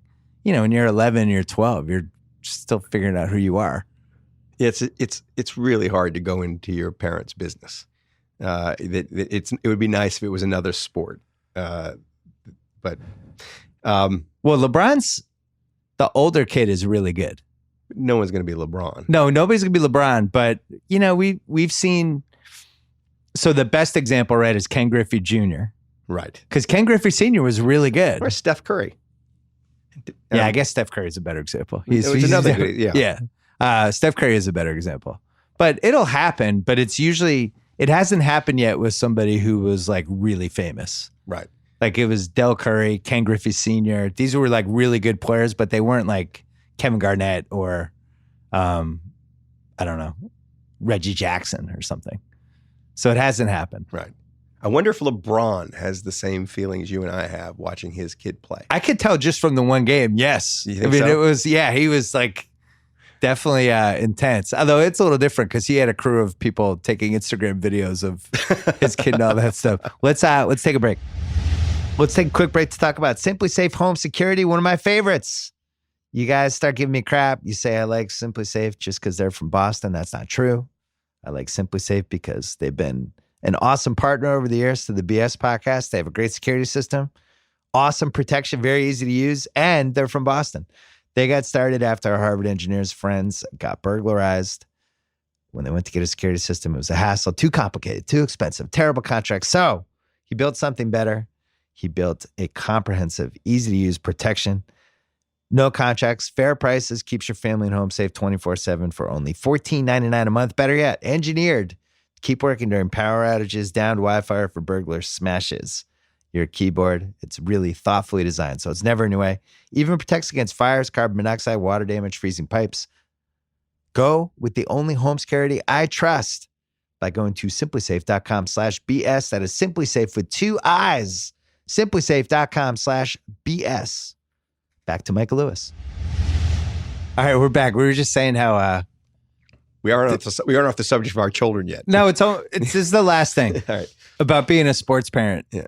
Is the amount of time you get with your kids is the best part of it for me. Oh, it's having your kids trapped in a car or a little hotel room in a crappy town. Yeah, just that. Those to me is like that's the biggest win of all. I still feel like that's the only time I know I have my daughter trapped for driving an hour and a half somewhere, and that's when I can find out all the real information about what's going on in her life. What I love is my now just turned 17-year-old daughter who's a softball player. Even now, she wants me to drive her to her practice. She can drive herself. Wow. But it's She I don't likes the say dad anything. time. I get up at 6 a.m. I'll Yeah. drive her to practice just because it's an hour drive to get to her travel team. And it's an hour where we just are in the car together. And she would, in theory, she would rather do anything than spend an hour with me.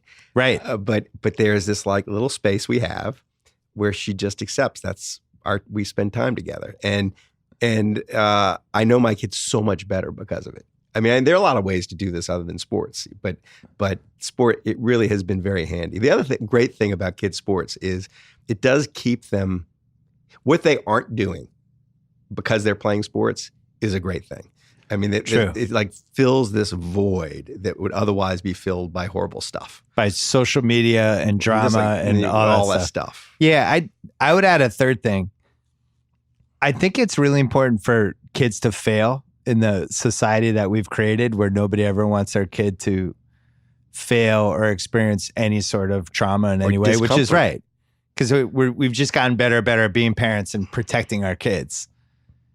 But it's also okay to be the kid who, made the worst foul in the basketball game and you lost, it's okay to you're going to have a traumatic moment in your life. You're not going to avoid, if you play competitive sports, you're not going to avoid that moment. You're going to miss a penalty kick. Yes. Miss a free throw. You're going to miss a free throw. You're going to commit a foul at the worst possible time. Right, and how you deal with that is going to help shape your life. And I think that's what I like, that my kid loses sometimes and has tough losses and learns that it's okay. And the other thing, the teamwork part of it is also underrated. Just like, especially as our society becomes more narcissistic and it's the selfie culture.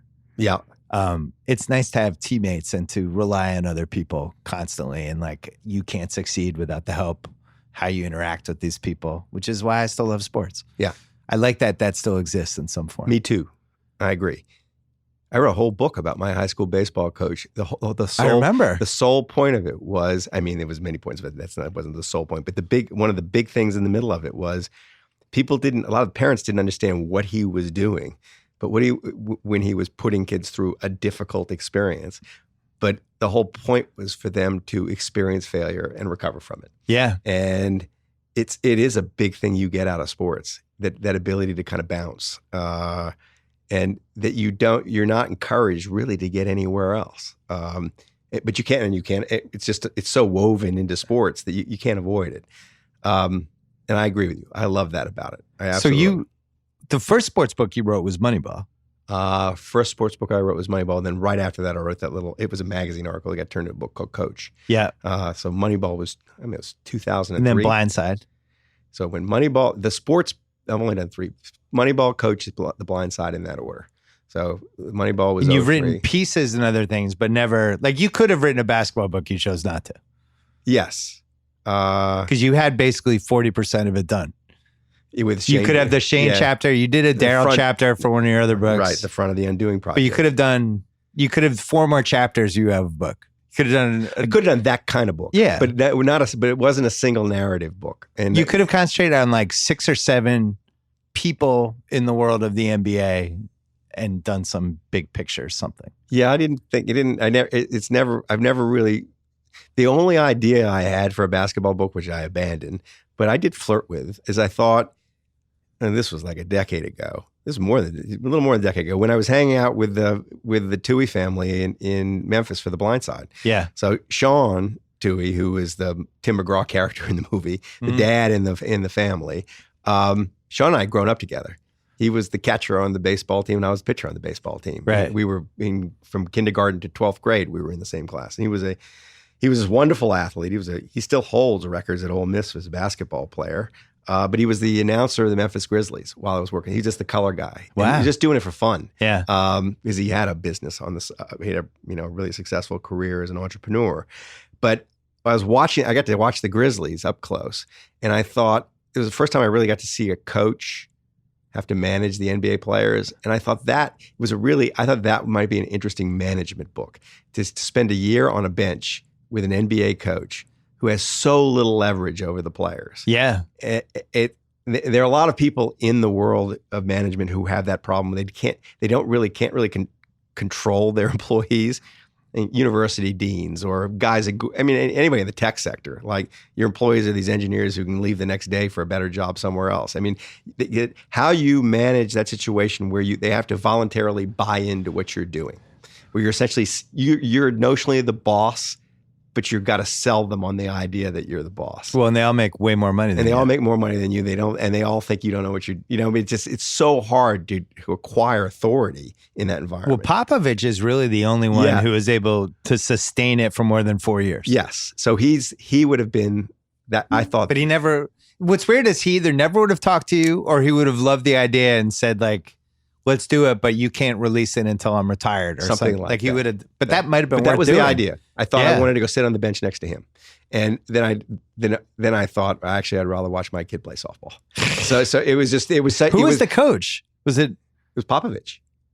Oh, so you were going to do it with Popovich? Yeah, that's I what thought it was going to be with the Memphis coach. No, I was watching the problem with the Memphis coach. And then you thought it should be with Popovich. Yes, I got you. Yeah, it was clear even then that Popovich was the guy who had somehow. God, that would have been an amazing book.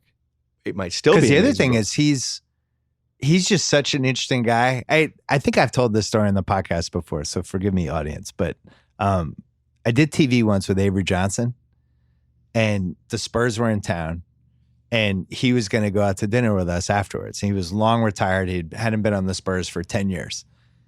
Gets his text from Pop. He's like, I got to go. We have a team dinner. And it was the Spurs they're having dinner that night, and Pop's like, you're coming.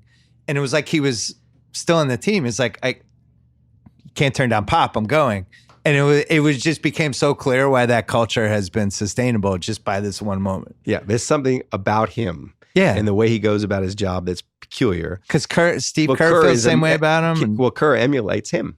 Right. Right. But that's in a much more impossible era. It's a more difficult era, but that's his role model. Yes. The thing is now with 2019, and this is a problem that's now plaguing the league, it's just so impossible to keep everybody happy. And there's so many outside forces now. Not that there weren't before. You go back to the 60s and the 50s, and, where we had real racism. Yeah. And those were different forces that probably affected a team. But the way it is now, it's so tough to get people to fall in line to their roles, which is why I like Houston this year, because it's one of the few teams that has figured it out. But next year it could flip. And the three guys who were the world players suddenly be like, now what about me? But I look at what Kerr's facing with the Warriors heading into these playoffs with Durant's got one foot out the door. Klay Thompson's a free agent. Draymond's a ticking time bomb. They've already won twice. Yeah. And it's like, how do you manage all that? Well, nothing can last. We'll all die. Nothing lasts. Later, yeah. Right? But it's nice but back away from it. That sport feels so healthy to me. It's the one American sport that might actually be a global sport, like soccer. I mean, and for a bunch of reasons. This is why no teams are for sale. Because all of these guys, all the rich guys see what you just said. It's good. They're like, why would I sell? Why would you sell? I think it's going to get bigger. We might be in China and Japan and Africa and Greece with league pass for 100 places. You might still buy into the NFL and you might still buy into Major League Baseball, but neither one of them are anything like as healthy a business.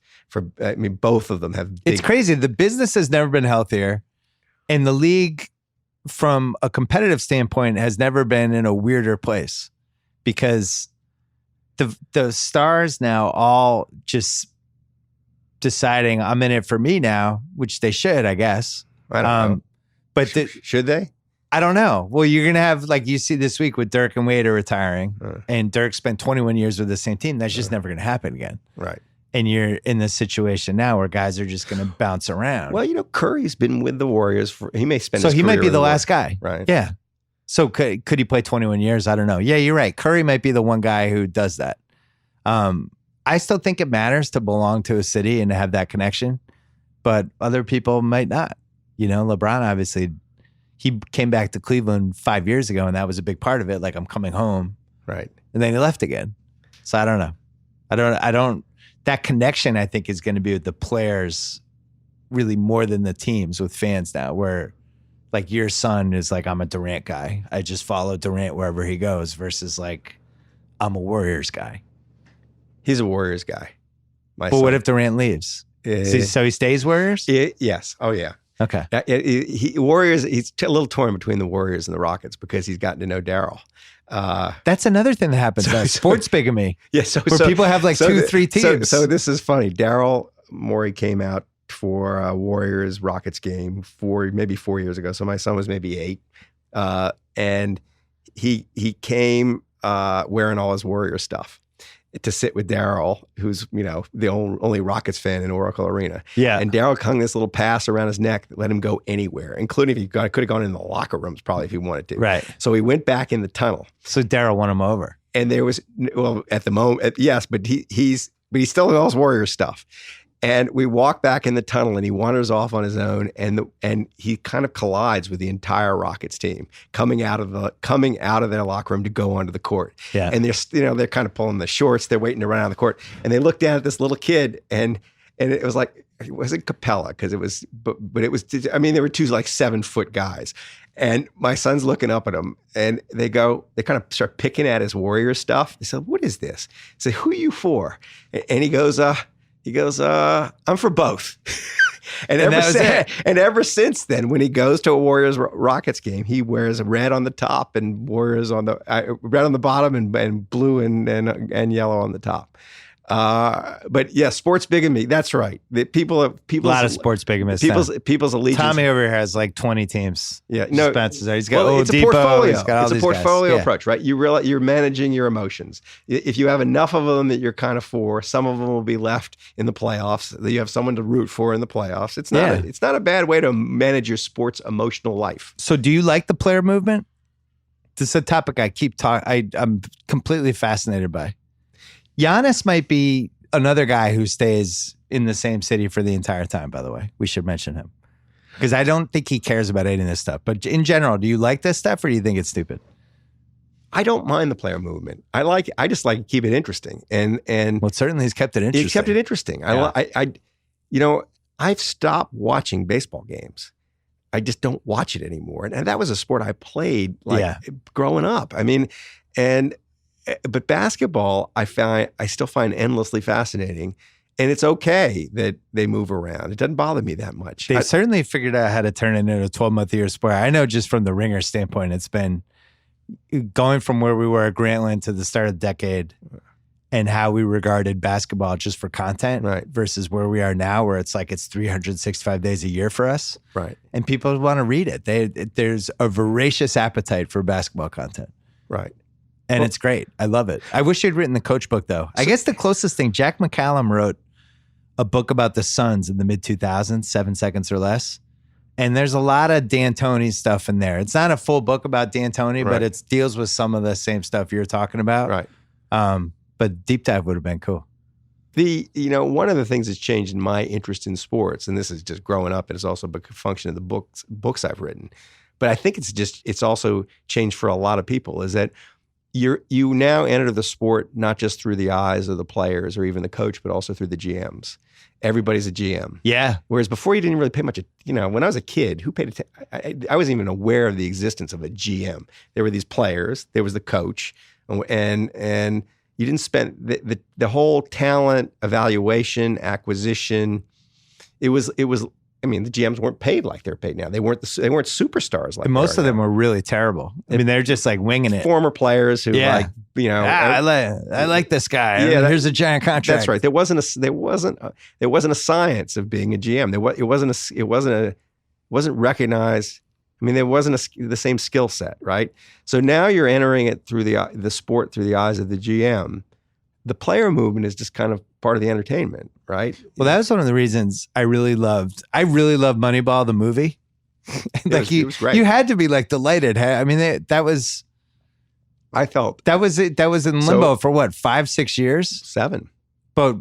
But I want to get to that 1 second. The only thing I was going to say was there's that scene early on when Brad Pitt goes in and the old guard is just like, get this fucking guy out of here. We do it our way. And that guy gets kicked out of the meeting. And it's this symbolic old school versus new school moment, which I just really liked because that's really what was happening in sports in real time in the early 2000s. It was a war between the front office and the field management, right? And it was Sandy Alderson, who was ahead of Billy Beane at the Oakland A's, who sort of said, in what other industry does middle management boss around the upper management? Right. And what happened was the front office has seized control of the process now because they're spending the owner's money, and the owners have kind of figured out that the owners faced a choice that they didn't really own up to facing back in 1999. The choice was, do you hire really smart people to manage your money, your assets really well? Or do you kind of be friendly and chummy with the players and the coaches? You become one of the boys. Are you buying this thing so you can go in the locker room and sniff jocks? Yeah. Or are you buying this thing because you're going to build a champion and run it like you run your business in a smart way? And I think the owners have drifted towards the latter, right? A lot of them are come out of the way they make their billions of dollars has changed. They're no longer like old manufacturing guys. They're who used to inherited, right? The giant car business. Tech guys and finance guys as data guys, who can actually hear that argument about how how we manage the data of the business is in a funny way the business, and the price they pay for it is they aren't quite as, they aren't one with the team. There's a coldness to it. There's a coldness to it. That's right. It's funny. I used to write about new owner syndrome, especially in basketball. A new guy would take over a team, and it's usually somebody, especially in the NBA, it's usually newer owners, people who didn't make money the way the NFL guys make it, like whether they made it in tech or whatever. And they came in like, well, I succeeded here, I'm going to succeed here. This is going to be great. I have some ideas. Right. And they have that 2-year stretch where it just goes terribly. Yeah. And then they eventually realize, like even Steve Ballmer had this. Right. For a couple of years. He's like, I'll make Doc the GM and the coach at the same time. Right. And then after 3 years, he sat right on that couch and he's like, yeah, I had no idea what I was doing. It's completely different. Yeah. But they all go through it. And the stubbornness of rich people thinking, I'm super good at this. I know what I'm doing. Yeah. That's one source it's hilarious. Yeah, that's one source of their problems and irrationality. The other is you don't buy a sports team to be invisible. You buy a sports team because you want everybody kind of loving you. Yeah, it's like a yacht for everybody. It's a yes. Yeah, yes. Come look at my yacht. Yeah. And when you're a sports team, even if it's being really well run, if it isn't performing in the short term well and people are saying nasty things about you in the newspaper, that's the opposite of the reason you bought the sports team. And they react to that. But James Dolan's the best example of that. It's endless though. Like they get super stubborn. Yeah. Like Sarver's like that too with the Suns. Some of the people you would think like, well, that can't be fun for them to own the team. They're just getting shit on. Right. But their attitude is like, fuck you. I'm not going to sell because you guys think I should sell. Watch this. I'll own the team for 40 years. And, it becomes they get so competitive about it. Owners fascinate me to no end. Like, especially if the Knicks ever actually became for sale, which I think they're still secretly for sale. But right. I'd be so fascinated to see who wanted to buy that team because that's like the biggest toy you can have in New York. Yeah. You're courtside. You're in control of all the seats. That would be so much fun. You're the guy. Yeah, I know. It'd be so much fun. I watched what happened. And there's only upside now because they've been bad for so long. You've seen it because you're near Golden State. The guy who owns Golden State, Joe Lacob, nobody knew who he was 8 years ago. Right. He was just another rich guy. Right. Now he's like the guy out of all these like CEOs and Eddie Q and all these people that are these heavy hitters in Silicon Valley, but they're all coming to his arena. Yeah. So can't put a price on that. That's why the prices are going to keep going up. No, if I were a billionaire, that's what I'd justify the indulgence of buying a sports team by spending all the rest of my time doing good works, right, and giving money away. But the fun thing to do would be to buy buy the Knicks. It would buy an NBA team. The worst thing would be to buy a soccer team. That seems like there's very little upside and giant downside because their fans are freaking nuts. Yeah. You screw up their team, like really, your life's a living hell. But and people don't care about soccer here in the same way they care about basketball and baseball and football. no, they don't. Right. I do wonder, though, at some point, all the rich guys are going to look at the MLS and wonder what would happen if they threw some real money into it. Well, you're seeing this already. They're doing it in Europe. Yeah. I mean, they're rich American owners of European soccer teams. Right. Billy Beane owns a couple of soccer teams, pieces of them. Oh, so the Moneyball movie. Yes, Moneyball movie. So initially it was going to be, was it Soderbergh?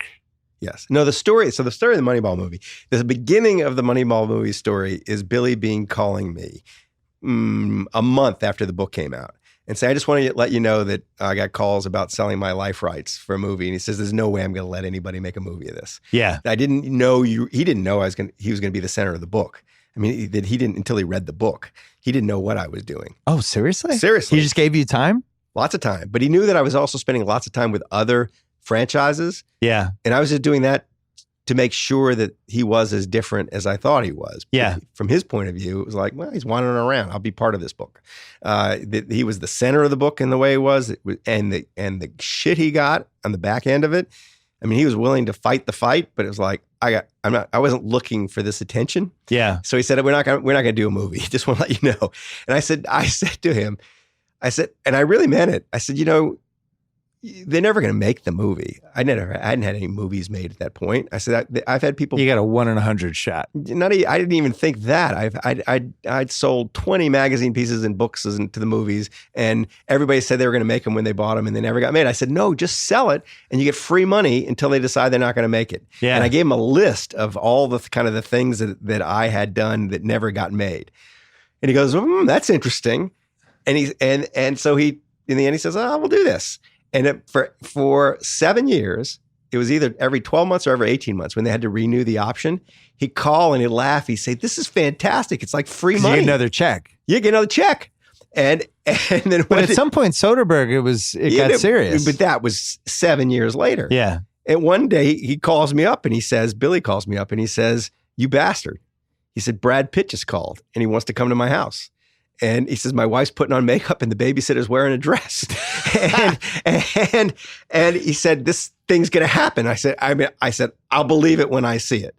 And then it got screwed up. Soderbergh started to make something that the studio decided they didn't want to make. And it kind of started and then fell apart in moments. And then Bennett Miller picked it up. And the truth is, the reason the movie got made is Brad Pitt had a obsession with it. And he had an obsession with it, I think, for a curious reason. Billy Beane was this great, good-looking, he looked exactly like a Hall of Fame baseball player should look and never does look. Yeah. And he was cast as a superstar future baseball player when he was in high school. And it screwed up his life. It's all worked out. But he really was supposed to go to Stanford on a football scholarship and replace John Elway at quarterback. And he would have been, I think in his mind, that was something he'll always regret, not having done that. Instead, when the Mets drafted him in the first round, said, you're going to be a famous baseball player. It turned out he wasn't going to be a famous baseball player. Right. I think Brad Pitt read the story of Billy Beane and said, I feel a bit of this because I look like a leading man. Everybody keeps casting me as a leading man. And what I really am is a character actor. Yeah. And that's the great irony of his career. He's like one of the best character actors we have, but he's an A-list actor. But he gets put, yes. Yeah. And he gets put in a situation because the world misperceives him just because of how he looks. Yeah. And I think he had a sense that he could play that part because he felt that part a bit. And he forced the movie. And my experience with the movies is that there are a handful of people in Hollywood who can say, I really, really want to do this. And eventually it gets done. And he was one of them. He's incredible in that movie. I actually think that's his best movie. We did this podcast here called The Rewatchables. And that was one of the first ones we did.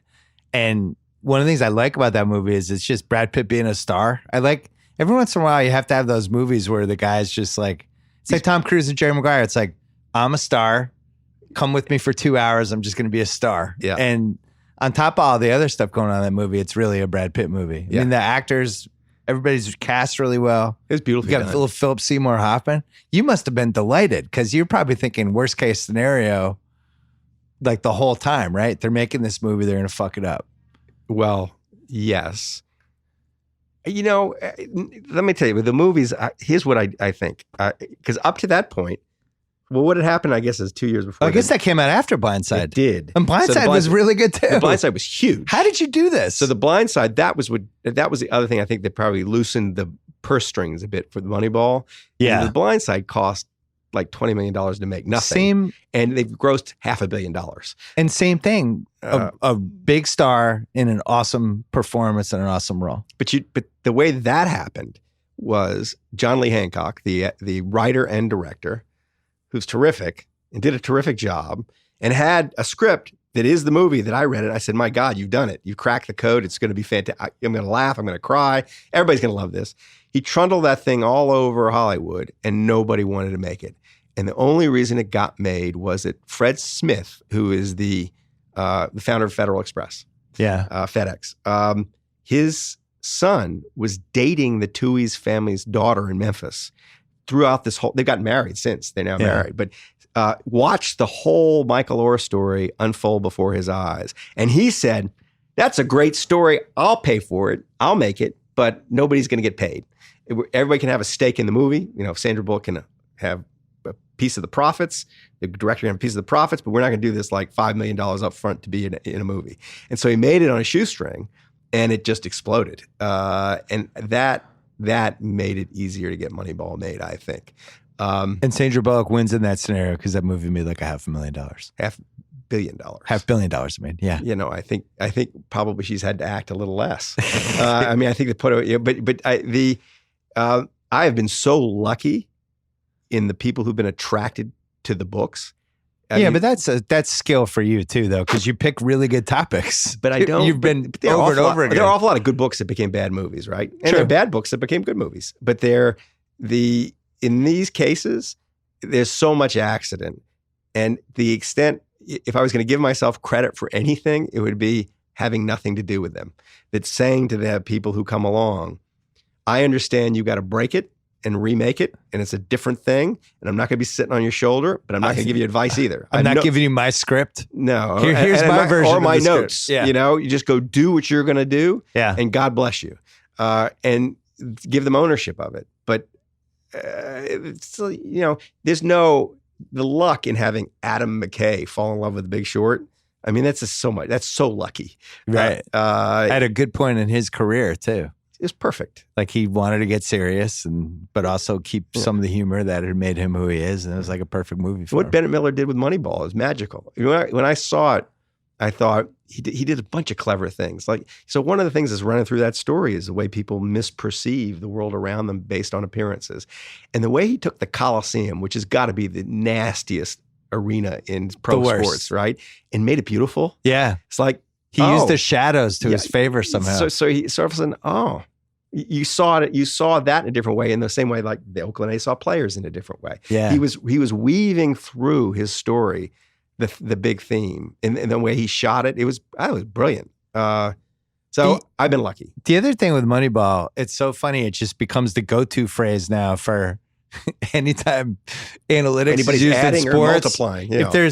If there's any sort of innovation at all that includes stats, we're like, the Moneyball of this, Moneyball of that. And it's just like thrown around constantly. Yes. How'd you come up with that title?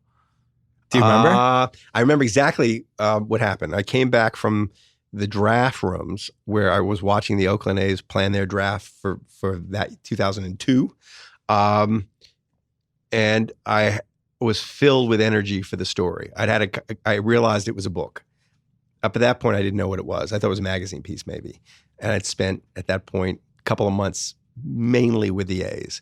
And I got back to my computer and I thought, I'm going to tell my editor, I'm going to break the news to him that I'm going to write a sports book. But at that point, I was so excited by what they were doing with the kids in the draft. I thought, this isn't one book, it's two books. The first book is this book about what the A's are doing now. And the second book is I'm going to follow these kids through their careers and write a sequel about what happens to these lab rats in the science experiments. The first time they're going to draft them just on data rather than what the scouts think. And they're perceiving the kids differently even than they perceive themselves. So much so that like they had a first round draft choice. So when they called him to say they're going to make him a first round draft choice, he thought it was a crank call. He thought he hung up. He thought it was his teammates at the University of Alabama who were making fun of him. So I wrote my editor a note. I said, I'm really sorry about this. Just, brace yourself. I'm not going to write just a sports book for my next book. I'm going to write, it's going to be the next 2 books. And I'm only writing the first one so I can write the second one. And I said, I had to have a title. At that moment, I thought, because I thought the second one was going to be called Underdogs, about these guys. And I threw Moneyball down on the page and I thought, that sounds right. I'll live with that. And so I set it in, and the editor got on the phone with me the next morning and said, this is a great idea. You need to do something different, and go for it. And I wrote the first one. I never wrote the second one. But the email said, I'm only writing the first one so I can write the second one. But the first one ate the second one. I mean, Moneyball, it got... Yeah, there was no way I think it turned out the right way. I think it turned out the right way. I did a lot of work on the second one. Great title, though. I love titles. But I'm a big. People make fun of me around here about. I love titling things and coming up with titles. Me too. We spent months trying to come up with The Ringer. Really? And even in the last second, we weren't 100% sure, but I think it was the right title. But we had a whiteboard. We're just constantly saying it and putting in different scenarios. Titles are really important. They're really important, but also the thing itself ends up affecting how people perceive the title.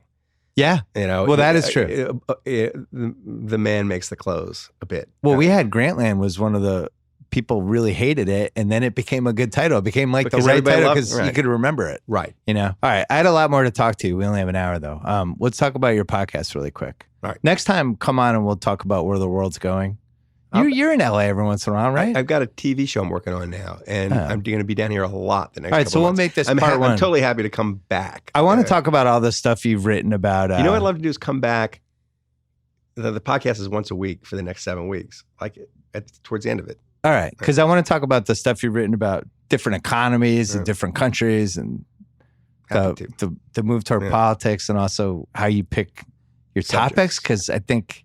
That was always, Gladwell pointed this out early with you, because he'd be like, Michael Lewis, man, he was always like Joe. He's like, I don't know, he picks these topics. I'm just like, get so jealous. How does he know that? How does he know that was how did he know to write about this? It just makes me so mad. So he was always topic competitive with you.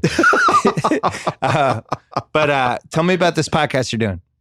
Podcast is called Against the Rules, and it's first of, I think, more than one season of it. 7 episodes, and it's about referees in American life.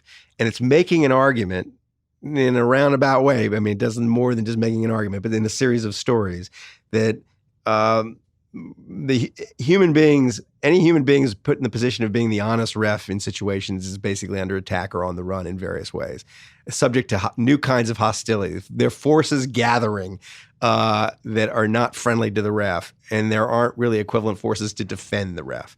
And the first episode is about NBA refs, just because it's kind of sport. The first episode is the only one about sports. The NBA is such an interesting lab for this, because the refs are feeling on the receiving end of a greater fury than ever before. You put in some replay center time? Yeah, I did. Have you been? Yeah. Yes. You've been. Yeah. It's a really odd, interesting place. That place. It's funny how much money they spend on this, for 2 calls a game. They won't spend money on the G League. Yeah. $15 million. Yeah. To get 2 calls a game changed is what it ends up being. Yeah. So you laid out my favorite thing that happened in the replay center that sort of spoke to the whole thing was Joe Borgia, who runs it. Has nothing. He's stuck in there with like a madman with 110 screens that do nothing but air the angles on the basketball courts in NBA arenas, whether anybody's playing there or not. You can't watch TV. It's 110 screens that aren't attached to anything but those cameras in the arenas. And so he's watching whatever's going on the court. And he says that sometimes he'll watch the magicians during halftime. There's some arenas have magicians come out, and he'll slow it down and zero in on it so he can see how the magician does his tricks. And that's sort of like what it is. It's sort of like trying to, it enables them to see what's going on a court in such a different way. Yeah. It's so different from seeing it real time to get the thing more accurate, because it's just hard in this world to suffer inaccurate calls because everybody can see them now. They're on the Jumbotron, and then they go on Twitter, and everybody gets furious with the refs, and the refs now need... Twitter was the biggest game changer of this. Yes. You cut those clips, and people are watching them in 5 seconds. That's right. And if you have a big fuck up, it feels 20 times bigger. 20 times worse. And all of a sudden, everybody's saying the outcome of the game was caused by the ref and nothing else. Like my hometown of New Orleans. Jeff Van Gundy doesn't help with this. No, he does not. He's the lead analyst for on the place that shows the finals. True. He's quick to jump on the refs. He jumps on the refs. And you notice when announcers jump on the refs, when they jump on the call, very often the announcers turn out to be wrong. Right, first instinct, yeah. And they don't say, "Oh, the ref, that was a really great call. I thought I was wrong." Instead, they just move on. This started in 2006, though, because I remember I wrote about it a couple different times because it was a real crisis where the Dwayne Wade finals in 2006 shot 97 free throws, really cost Dallas the title. There were some bad calls. As this is happening, Donahue is in motion, and we don't realize it yet. And the combo of that, they had to fix this because it was a legitimate, this could affect our business crisis. That's right. And Adam Silver really took it on. Yeah. And when you look at everything they've done to bring in better people to be the refs, to train them better, to like teach them about the social science of how their brains work, so that they don't make the normal errors people make when they're making snap judgments. They feeding them their mistakes, making them watch their mistakes. There's no way that ref is like a worse ref than the ref from 30 years ago. There's no way that guy's making more mistakes in his calls. Just not possible. Right. They're a trained workforce. It used to be a club of guys who were kind of out of shape. And well, you knew it was a problem because the gamblers, like my friend Haralabab, who's come on this podcast a bunch of times, realized that all of these biases and trends and things with officials, like if you studied officials, you actually had a gambling advantage. That certain guys on the road, were just going to certain guys were going to favor the home team versus teams on the road. Certain guys were going to call too many fouls versus not enough. Right. And so they've tried to systematically fix all of this. All of that. Make every ref the same. Right. Well, which is impossible. But better maybe than it makes it less we fun, but it's also, you can't really argue it makes it more unjust, if you're making it more accurate. And yet the stars especially are going batshit. Well, I don't want to step on the pod too much because I want people to listen to it, but that was the point you had in there that I hadn't really thought of, but I was like, oh shit. Stars are the ones arguing with the refs. This isn't a case of like the ninth man on the Rockets and the backup guard on the Pacers getting into it. This is Kevin Durant, Steph Curry, Draymond Green, James Harden. Just watch them. All those call. dudes. It's the stars every time. Every call. And back in the day, it was Iverson and it was Kobe. Those were the guys that controlled the refs. Right. It's privilege being assaulted by, if you make the refs more objective, who's going to pay a price? The people who are benefiting from the bad calls or the mistakes in the first place.